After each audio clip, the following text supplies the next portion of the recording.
Hello বন্ধুরা, আপনারা যে বিষাক্ত সাপগুলোকে দেখতে পাচ্ছেন এগুলোকে এমনভাবে চাষ করা হয় যা জানলে আপনি ভয়ে আটকে উঠবেন। তাছাড়াও চীনে সাপের রক্ত দিয়ে জুস তৈরি করা হয়, আর এই রক্তের জুস আপনার শরীরে এমন কিছু ঘটাবে যেটি জানার পর আপনার গায়ের লোম শিউরে উঠবে। তাছাড়া সাপের পিত্তথলি দিয়ে এমন একটি জিনিস তৈরি করা হয় যেটি মানুষের জন্য খুবই গুরুত্বপূর্ণ।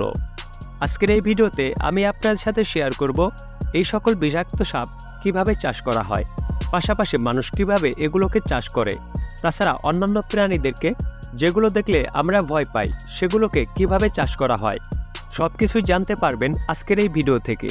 তাই অবশ্যই ভিডিওটি শেষ পর্যন্ত দেখবেন। তো চলুন দেরি না করে শুরু করা যাক। সর্বপ্রথমে রয়েছে যোগ ফার্মিং প্রসেস। আপনারা ভিডিওতে যেটি দেখতে পাচ্ছেন এটি হলো নর্মাল যোগ। এগুলোকেও চাষ করা হয়। হ্যাঁ, আপনি ঠিকই শুনেছেন, নর্মাল গরু ছাগল এবং পোল্ট্রি মুরগির মতন এগুলোকে ফার্মে চাষ করা হয়। আমি গ্যারান্টি দিয়ে বলতে পারি যে আপনি আগে কখনো স্বপ্নেও ভাবেননি যে যোগ চাষ করা হতে পারে। এই যোগগুলো এমনভাবে চাষ করা হয় যে যা দেখলে আপনার গায়ের লোম শিউরে উঠবে। চায়নাতে এই অদ্ভুত প্রাণীটি চাষ করা হয়, তবে এটি কোনো সহজ কাজ নয়। এখানকার ওয়ার্কাররা জীবনের ঝুঁকি নিয়ে এই কাজগুলো করে থাকে।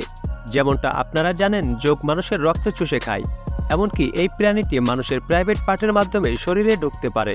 মানুষের শরীরের ভিতর ঢুকে এরা মৃত্যু পর্যন্ত ঘটাতে পারে। কিন্তু চীন দেশে এই যোগগুলোকে ফার্মের মাধ্যমে চাষ করা হয়, আর প্রতি বছর এগুলোকে পালন করে লাখ লাখ ডলার বিক্রি করা হয়। তবে এখন প্রশ্ন হচ্ছে, এরা কিভাবে এই যোগ পালন করে থাকে, তাছাড়া এই যোগ দিয়ে তারা কি করে এবং তারা যোগগুলোকে কি খেতে দিচ্ছে। যোগ দেখলে আমরা ভয়ে আটকে উঠি, কিন্তু আমাদের ভিতর বেশিরভাগ মানুষ জানে না যে এই যোগের বিশেষ কিছু উপকারী দিক রয়েছে। প্রতিটি মানুষের জন্য এই যোগগুলো খুবই উপকারী। আমাদের পৃথিবীতে প্রায় 700 প্রজাতির যোগ রয়েছে, যাদের মধ্যে 100 প্রজাতির যোগ সমুদ্রে বসবাস করে। এদের মধ্যে 90 প্রজাতির যোগ পুকুরে পাওয়া যায়। এছাড়াও অনেক প্রজাতির যোগ কাদামাটি সহ বিভিন্ন পরিবেশে বসবাস করে থাকে, আর এক একটি যোগ প্রায় 200 বছর পর্যন্ত বেঁচে থাকতে পারে। এদের শরীরের কোনো একটি অংশ কেটে ফেললে সেটি পুনরায় তৈরি হতে পারে। যদিও যোগ দেখলে অনেকে ভয় পায়, কিন্তু চায়নার অনেক ফার্মে এই যোগ চাষ করা হয়, কারণ এই যোগের মধ্যে রয়েছে অনেক উপকারী গুণ। এটি যেমন বিভিন্ন প্রকার ওষুধ তৈরিতে ব্যবহার করা হয়, তেমনি সরাসরি বিভিন্ন রোগ নিরাময়ের কাজেও এটি ব্যবহার করা হয়। এই যোগের প্রধান খাবার হচ্ছে বিভিন্ন প্রাণীর রক্ত। এছাড়াও শামুক এবং কেঁচো তারা খেয়ে থাকে। তাছাড়াও এদেরকে লালন পালন করার জন্য বিভিন্ন ধরনের খাবার দেওয়া হয় এবং ধীরে ধীরে ডিম পাড়ে। তারপর এগুলোকে কাদামাটির মধ্যে রাখা হয়। পরে একটি নির্দিষ্ট সময় বাচ্চা বেরিয়ে আসে। এগুলোকে ফার্মের বিশেষ পানির মধ্যে রাখা হয়। এগুলোকে নিয়মিত খাবার খেতে দেওয়া হয়। এদেরকে বেশিরভাগ সময় রক্ত খেতে দেওয়া হয়। এরা যখন প্রাপ্তবয়স্ক হয়ে ওঠে তখন তাদেরকে রোদে শুকানো হয়। রোদে শুকানোর পর এদেরকে মেডিসিন বিভাগে পাঠিয়ে দেওয়া হয়। এছাড়াও এগুলোকে দিয়ে প্রাচীনকালের বিভিন্ন রকমের ওষুধ তৈরি করা হয়। তাছাড়াও প্লাস্টিক সার্জারিতেও এ ধরনের যোগের ব্যবহার করা হয়ে থাকে। এই ধরনের যোগের সাহায্যে মানুষের চেহারা চিকিৎসা এবং বিভিন্ন ধরনের কাজে ব্যবহার করা হয়। তাছাড়া এই যোগ মানুষের রক্তে থাকা বিভিন্ন ধরনের ব্যাকটেরিয়া ধ্বংস করতে পারে। এই কারণে চীন ও কোরিয়াতে বিপুল পরিমাণে এই যোগের চাষ করা হয়। তারপরে এগুলোকে ইউরোপ ও আমেরিকার বিভিন্ন দেশে এক্সপোর্ট করা হয়ে থাকে। বর্তমানে এটি এশিয়া মহাদেশে বিপুল পরিমাণে ছড়িয়ে পড়েছে। ইন্দোনেশিয়ায় এমন কিছু গ্রাম রয়েছে যে সকল গ্রামের প্রতিটি বাড়িতে সাপ চাষ করা হয়। এগুলোই সেই বিষাক্ত সাপ যা দেখে মানুষ ভয়ে পালায়, আর তারা এগুলো লালন পালন করে কোটি কোটি টাকা আয় করছে। এই সাপের চামড়া দিয়ে তৈরি করা হয় বিভিন্ন ধরনের নামি দামি ব্যাগ ও জুতা। এর পাশাপাশি তৈরি করা হয় বিভিন্ন ধরনের ওয়ালেট ও দামি দামি জামা কাপড়। এগুলো অনেক উচ্চ মূল্যে দেশ বিদেশে বিক্রি করা হয়। তাছাড়া ইন্দোনেশিয়া এবং জাপানে সাপের মাংস খুবই জনপ্রিয়। সাপের বিষ দিয়ে তৈরি করা হয় সাপে কামড়ানোর ঔষধ।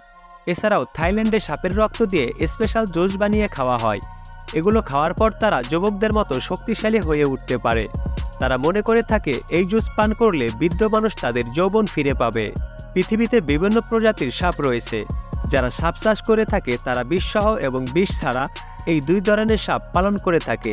তবে তারা বেশিরভাগ সময়ই বিষধর সাপ পালন করে থাকে, কারণ বিষধর সাপগুলোকে উচ্চ মূল্যে বিক্রি করা হয়। তবে এই সাপ চাষ করা মোটেও সহজ কাজ নয়। এই সাপগুলো চাষ করা মানুষেরা সর্বপ্রথম চলে যায় গভীর জঙ্গলে। এরপর তারা জঙ্গলের ঝোপঝাড় এবং মাটির নিচ থেকে সাপ সংগ্রহ করে এবং তারা একটি ফার্ম তৈরি করে।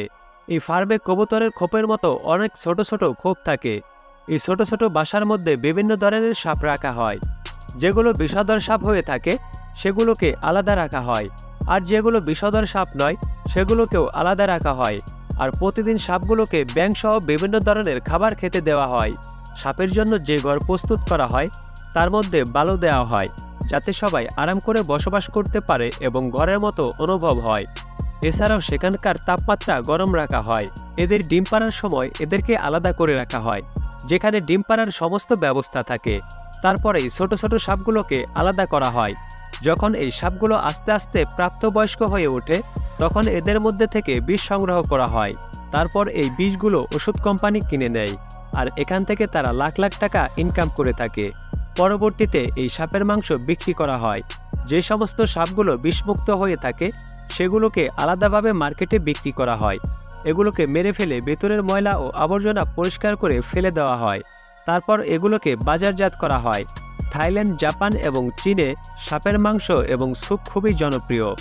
এছাড়াও যে সকল সাপের চামড়া খুব বেশি মোটা হয়ে থাকে বা কোয়ালিটি ভালো হয়ে থাকে সেগুলোকে ফ্যাক্টরিতে পাঠিয়ে দেওয়া হয়।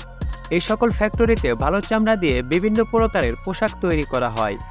এর মধ্যে রয়েছে ব্যাগ, ওয়ালেট এবং জ্যাকেট। এগুলোকে নিজের দেশের পাশাপাশি অন্যান্য দেশেও বিক্রি করা হয়। এছাড়াও এই সাপের রক্ত আলাদাভাবে সংগ্রহ করা হয়। এগুলোকে চায়নার মানুষ শরবত করে খায়। তারা সাপের পিত্তথলি ফেলে দেয় না, এগুলোকে আলাদাভাবে রোদে শুকানো হয় আর ঐতিহাসিক ওষুধ তৈরি করার জন্য ফ্যাক্টরিতে পাঠিয়ে দেওয়া হয়। এই সাপের পিত্তথলি দিয়ে অনেক দামি ওষুধ তৈরি করা হয়। তার মানে সাপের কোনো অংশই ফেলে দেওয়া হয় না। সাধারণ সাপের থেকে পাইথন সাপের চামড়া সবচেয়ে বেশি দামি হয়ে থাকে। এই পাইথনের চামড়াগুলো ভালোভাবে পরিষ্কার করে শুকিয়ে ফ্যাক্টরিতে পাঠানো হয়, আর ফ্যাক্টরিতে এগুলো দিয়ে বিভিন্ন ধরনের জিনিস তৈরি করা হয়। এই সাপগুলো দিয়ে যে এত কাজ করা হয় সেটা কি আপনার আগে জানা ছিল? যদি জানা থাকে অবশ্যই কমেন্ট করে জানাবেন, আর যদি নাও জানা থাকে সেটাও কমেন্ট করে জানাবেন।